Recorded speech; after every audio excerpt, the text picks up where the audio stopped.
അക്ഷര സ്നേഹികളെ ഒത്തൊരുമിച്ചിടാം.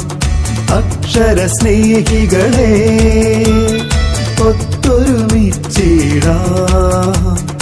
അറിവിൻ പൊൻദീപമൊന്നായി തെളിയിക്കാം, വായിച്ചു വളർന്നിടാം.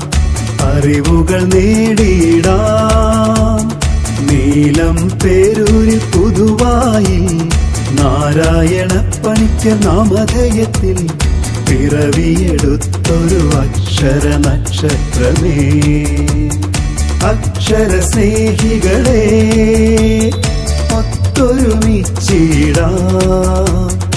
അറിവിൻ പൊൻദീപമൊന്നായി തെളിയിക്കാം, വായിച്ചു വളർന്നിടാം. അറിവുകൾ നേടിയിടാം.